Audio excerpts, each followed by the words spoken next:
All right, meeting is now streaming live on Ward Wrestling Live. Hey, what's up out there, wrestling world, and any other world that wants to listen?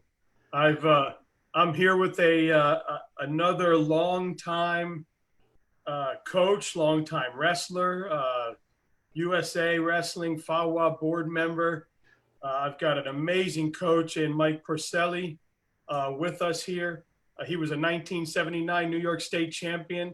He was a high school junior freestyle finalist. He was an NCAA qualifier at Iowa State.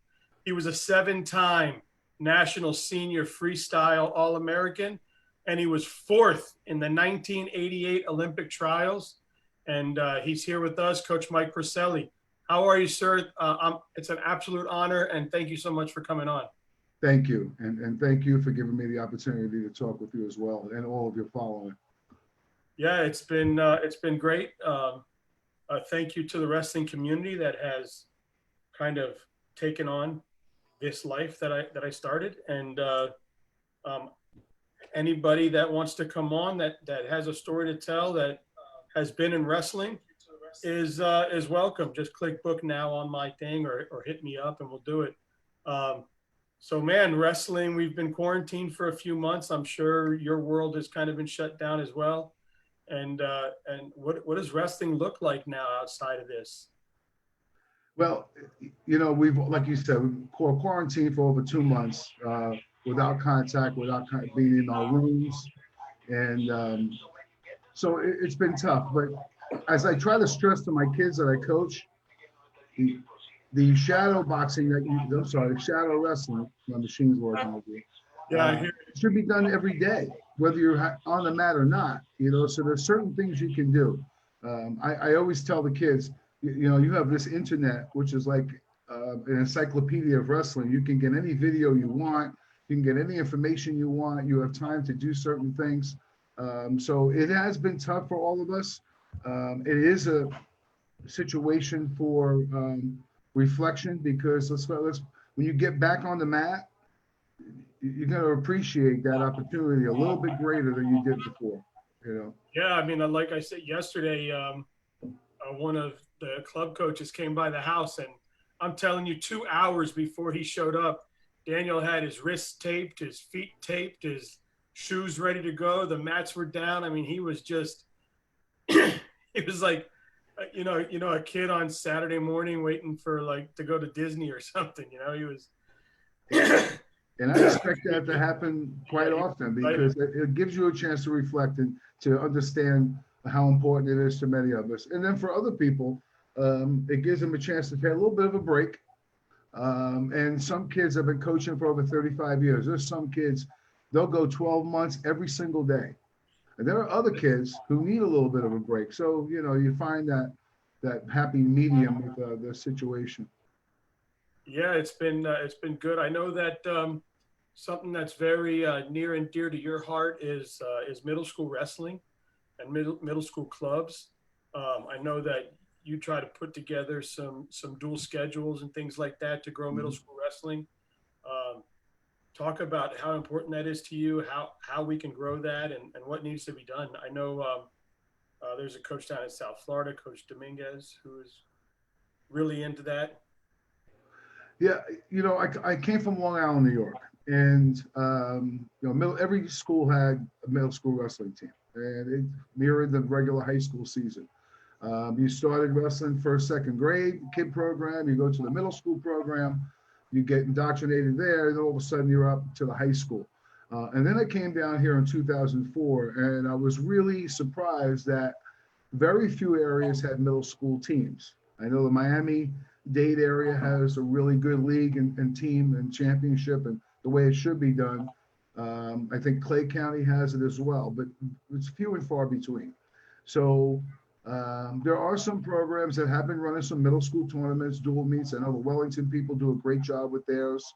And it's something that we have to embrace as a sport. We create our own middle school teams and in our local area, make up a schedule, and then possibly do something in a larger area. But it'll give our kids a chance to get dual meet experience, possibly some tournament experience as well. because it really is important. It's amazing how well certain kids pick up the sport starting in ninth grade. But you really want them to get seventh grade and above. If they can start in seventh grade, those 2, 3 years right there before they get to the high school, things will move quickly for them. For some kids, that first year, ninth grade, first time on the team, it's a struggle, and it takes them a good season before they start connecting the dots. So I would love to see it. I'm in the Northwest area, which goes from Pensacola all the way to Pasco County. Going to approach the coaches. Many of them have different programs already, and we can start targeting that and develop that situation in our area, and then hopefully, do it in the other areas, because there's kids that want to do it. Yeah, and it would be amazing. I know that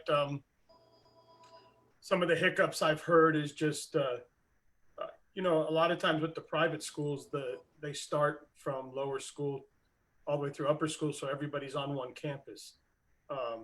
The issue with the middle school thing is you're on a different property, so you got to find a different coach, you got to find a different facility, so is there something that high school coaches and high school teams can do at the public school level to reach out to middle schools and start a program, but be able to where they're close enough to get those kids over there? Or is it the transportation that's an issue? Is there a lot of things that go into it? The fastest way would be through the USA Wrestling AAU type of club thing. Try to develop something in your community. Let me give you an example.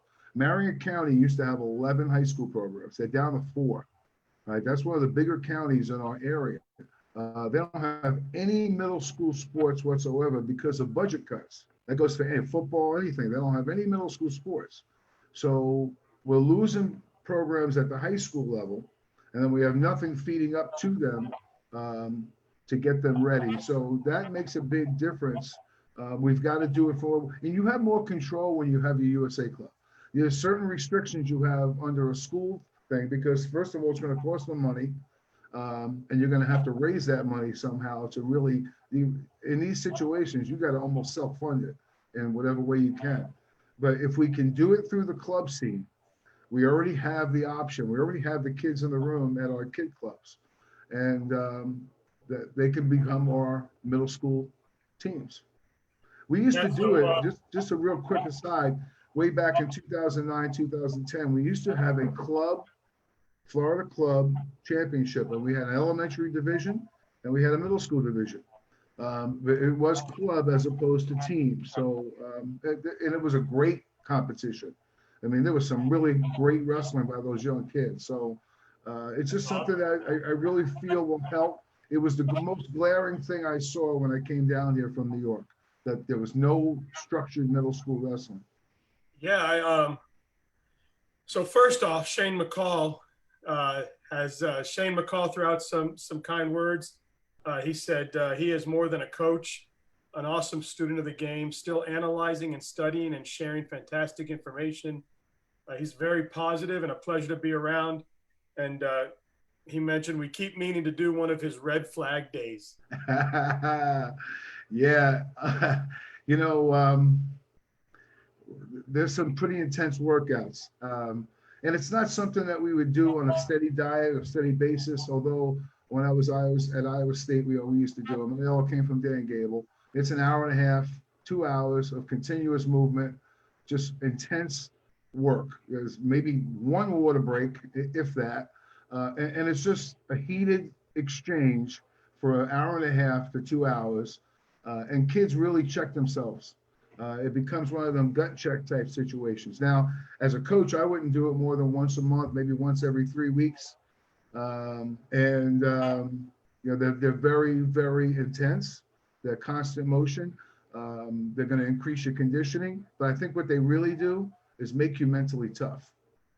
What are some, are there some middle school kids out there that are transitioning into ninth grade this year that were not at a private school, that were public school kids that there's that you see really really showing up in ninth grade and making a splash? Yeah, I think Shane's son is going into 8th grade, and Jaden Bowles, who's also from our area, is going to be extremely tough. He's already taken 3 European trips. The kid's tough, getting strong, and he's been solid in what he's been doing. So, and that's really my focus. As much as I want to do as much as I can for the state, I really want to focus on our neighboring area and try to be a good example to do some things with our middle school kids and move them around as well. Thank you, Shane, for those kind words. He did say something about, I am constantly looking for better ways of doing things. I spend a lot of time watching Russian video. Obviously, I just put the volume down because I got no idea what they're talking about. But I learned from watching them and having the opportunity to go to Europe and be part of their workouts. You know, they do a lot of sparring. They're not big on a lot of live wrestling. You know, I see that with a lot of young coaches. They want that red flag mentality every day, and it's not going to happen. What's going to happen is you got to develop a drill system. You got to develop a plan. There should be itemized technique that you're going to cover and drill it as much as you possibly can. One of the things I also do is say if I'm learning a new technique, we're doing the high crotch. Kid does it X amount of times, both left and right. A lot of times kids will only do it for one side. You got to work everything left and right. And what will happen is maybe after 10 minutes of drilling, we'll do 5 minutes of situational live wrestling so that they see what the application is all about. You don't want them just going through motions, and just giving that little bit of spark when you're after you've taught it helps them retain it a little bit faster. That's awesome. And I mean, I guess we could sit here for an hour and talk about middle school wrestling, but Right. because there's a lot of good things. I mean, I spoke to a coach down in Lakeland who does the middle school state championships. And, right. Yeah. He's very big. I think it's on at that. Victory Private School. I think Yes, it's sir. yeah. Yeah. We're gonna get a group of kids there next year, hopefully. Yeah. So now I know, and I can see over your left shoulder or right shoulder, whatever it is, that I see the USA map there. And I know that you're a big supporter of USA Wrestling. You're a part of USA Wrestling. Yeah. And I know something that you wanted to discuss is the importance of supporting USA Wrestling. You know, and USA Wrestling is our national governing body. When I was a kid, they started out in the middle 70s as United States Wrestling Federation, USWF. I still got my patch in the room. And they really developed it from the ground up. I was fortunate to live in Bayshore. It became the first chartered club, and then it just grew. And it all turned into USA Wrestling in 1983 after a court case, because AAU was our governing body. But the corruption was unbelievable. I mean, they were just taking money left and right. A change had to happen. So now USA Wrestling takes over as the national governing body. What does that mean? That means they don't get 1 penny from the government to fund the programs. All of the money that is raised from kids buying USA cards, tournament sanctions that are hosted, the different money they get from their national and regional events goes into developing our teams, 14U, 15U, 16U, the junior division, the Olympic teams, the world teams. All of that has to come from our support as a nation and a wrestling community. We had a big change maybe 4 or 5 years ago in our board. Steve Mccall came in, who's a great USA guy. We've tried to make some changes to bring some people back. At the time, there were clubs that left us for their own reasons, and I respect that. But we made the changes. And I think people need to start coming back. Does that mean you don't do AAU or the other? No, of course not. You do anything that works for you.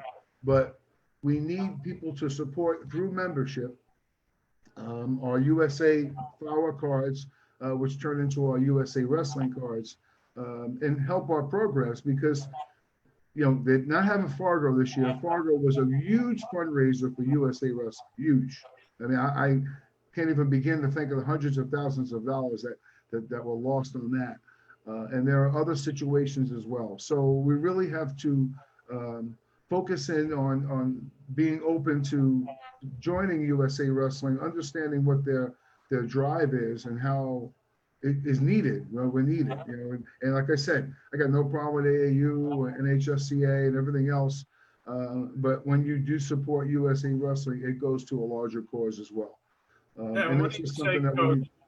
Coach, what do you say to and again, I was very illiterate to wrestling knowledge before I started this show April 6th. I'm Right. still very illiterate, but I'm not as illiterate because I've gotten to speak to, I don't know, 130 people in the last 2 months or whatever it's been, Right. and it's really educated me a little bit. So what do you say to the people that had left USA Wrestling for reasons of, you know, the shit that was going on per se, that they want to point the finger and say, well, USA Wrestling was this, FAWA was this, there was stuff going on in there that we don't agree with. Right. Why should we come back and support you now? Well, like I said, we have a different group of people running the show, and really putting the organization first in this situation. We have some people that were not happy, and went in different directions, but all we're saying is we're going to provide outstanding events. We're going to give you all the support that you need, both coaching wise, and if you want to host tournaments, which that's a great fundraiser for different schools. We have the ability to take our programs national through USA Wrestling events.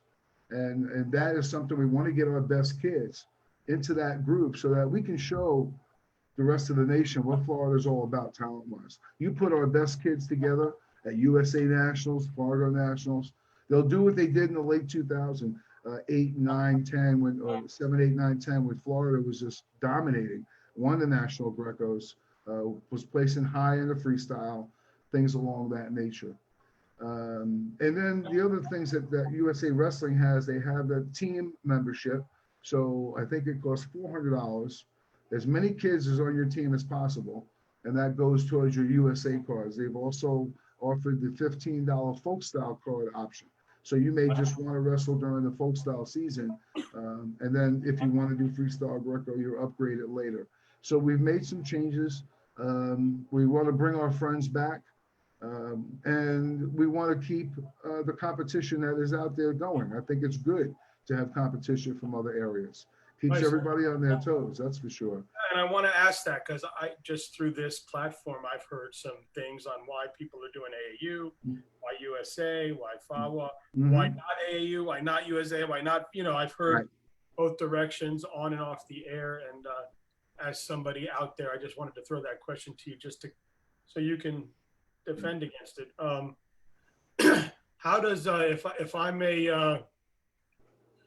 a high school coach or I'm a high school parent and, excuse me, and we have a school that doesn't host a tournament during the year, and now we want to become a school who does that, how does that work? It would have to start with the coaching staff. I was very fortunate through the years of having great parental support. And I would tell my parents straight up, look, I'm a coach, you're the manager of your kid. You're in charge of making sure they're doing the right thing at the house. You're making sure they're here at practice on time, picked up. So we have a vested interest. That's really important. But as far as developing those tournaments, you have to go to administration through your coaches and a parent. There's no reason why a parent can't go to that meeting. Tell them what you want to do, what it's going to cost.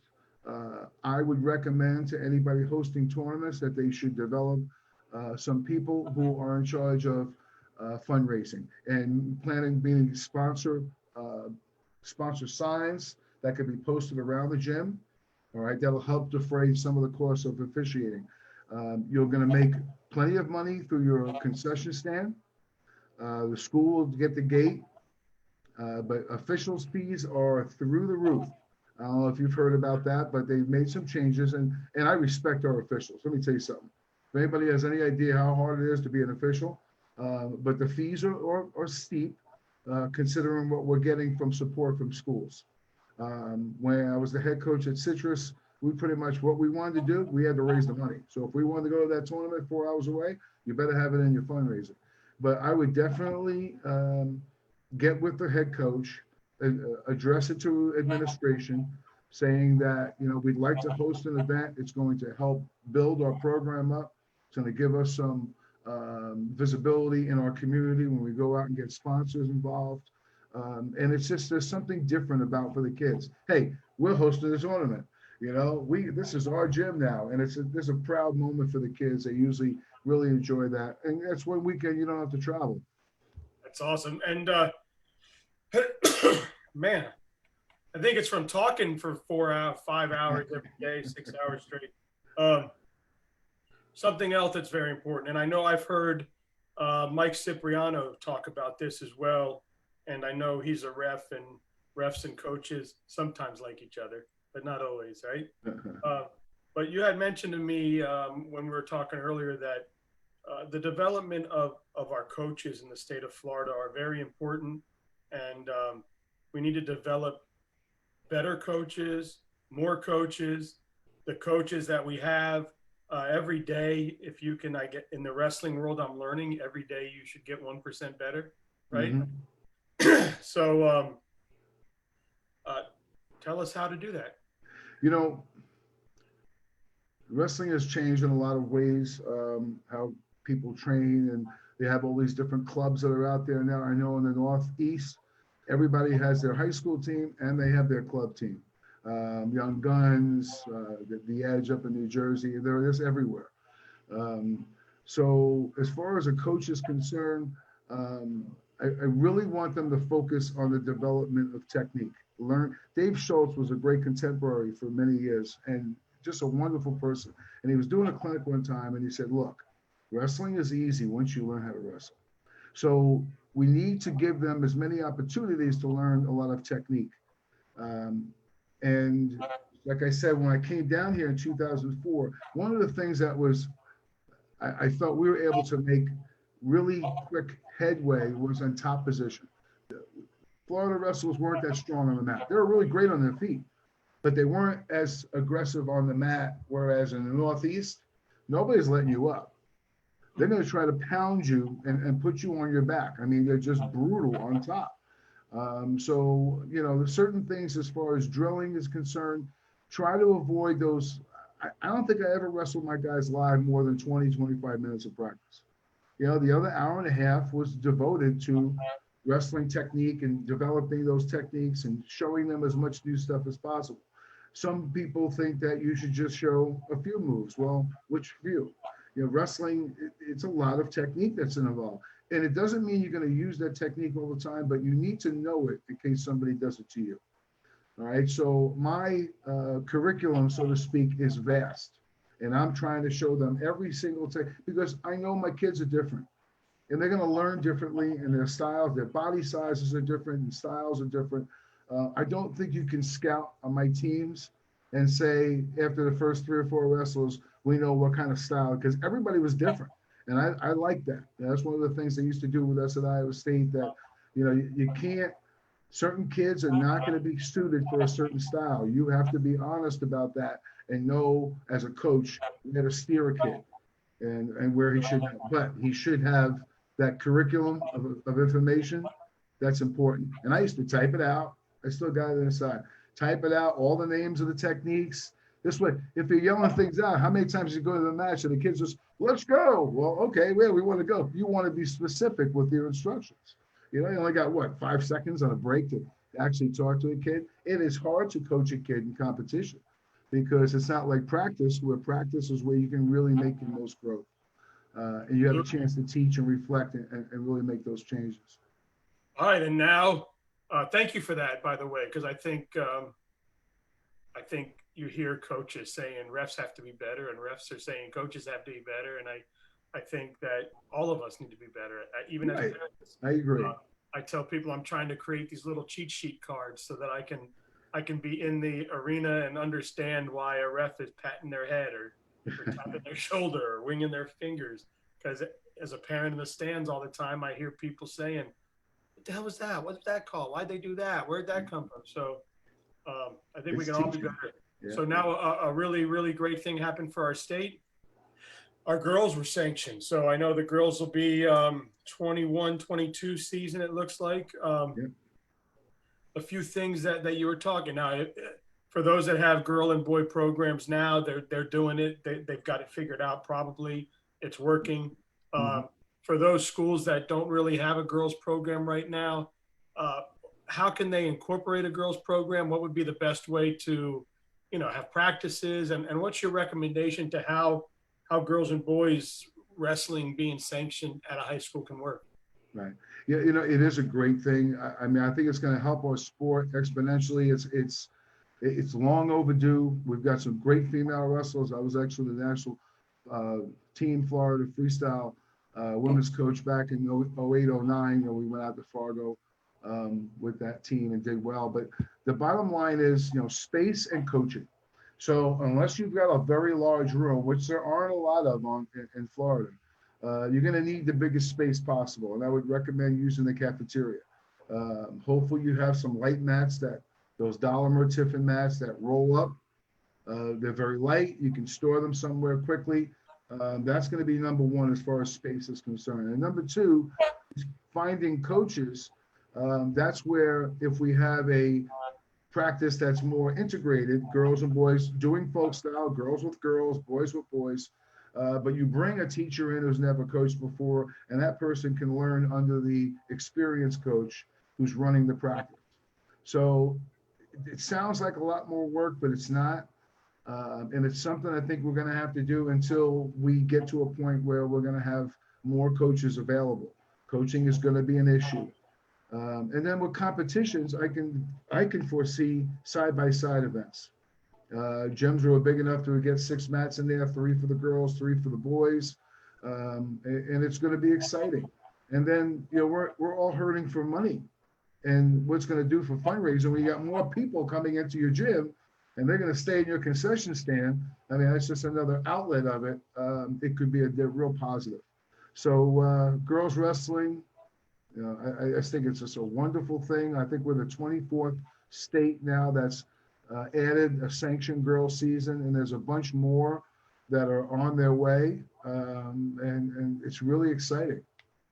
Yeah, well, I was talking to a young coach in Colorado, Anthony Sandoval, and he mentioned that they did a test season and it was successful, and now he believes next season they're going to be sanctioned and be able to compete at the Pepsi Center now. So Great. that's good for them as well. All right, Coach, you ready? Yes. 79 state champ or 88 Olympic trials? Winning the state was a great honor. I mean, I came from a single class system, and it was a dream to be the New York State champion. But the 88 Olympic trials, I was consumed with wrestling in a very high level. And I wouldn't trade it for anything. I got to travel through Europe. I represented Team USA domestically and internationally. And the guy who wound up winning my weight, Bill Scher, and won a bronze medal, was a former world champ. So we had some real talent. And it was hard for it. The ironic thing with that, as I took fourth in 88, the trials were located in Pensacola, Florida. That was my first time ever coming to Florida. And that was a real fun thing. The white sandy beaches of the Panhandle over there were great. So you're picking the 88 Olympic experience over the 79 championship experience. Yeah, I would. I think Terry Brands is an intense dude. You got to get him on your show sometime. I mean, he's Hey, listen, had the way I get good people is by referring. If I reach out to him, it's who the hell's this guy? So. Right. Well, we're gonna have to put a word in his ear, because Terry said the best thing you can do as a wrestler is to represent your team in the Olympics, USA team, and win a gold medal. So, and I think sometimes kids don't set their goals high enough. Being a state champ is great, but there's 50 states and how many divisions? So, you want to be that number one guy. That's what you want to be. All right. So for your Florida roots, you go Publix sub or Publix chicken wings? Public sub. So for your New York roots, you go Nathan's or Sabrett's? Well, that's a hard one. I got 2 hands, so I'd probably do both. Yeah. So out where you live now, you've got Fort Cooper State Park and you have the Ocala National Forest. Both impressive. I like Fort Cooper. They have a great little Native American display every year as well. But Ocala National Forest, that's vast. You've got Boyette's Grove or Gator World Park. I'd have to go with the Gator World Park. Uh, just down the road from you is Clearwater Beach or St. Pete Beach. I would go Clearwater. You got the Panhandle or Jersey Shore. Oh, I would go with the Panhandle. I'm staying away from Jersey Shores. You like that Chicago style deep dish or that New York thin crust? Oh, New York State. You like that Universal Studios or back at home in Coney Island? Oh, I'll take Coney Island any day. That's a great place in Brooklyn. To get a beer, you're going to Nine State or Hiatus? Say that again? To get a beer in your area, you're going to Nine State or Hiatus? They've all been closed actually. So, oh man, but yeah, they haven't been open. But the 9th Street looks interesting. They got some music in there. That would be something to relax. Nice. Well, hey man, I'm super stoked to have you on. This was amazing. Thank you. Love talking with you. Please let's do it again anytime. And Yep. like I say to everybody, if you know somebody that would be great for the show, please refer them on. And anybody out there listening, please feel free to share this with any of your platforms. And everybody's welcome. So click book now and sign up or hit me up and we'll get you on. Excellent. Thanks again. Yes, sir. Thank you so much. And thank you for the support. You got it.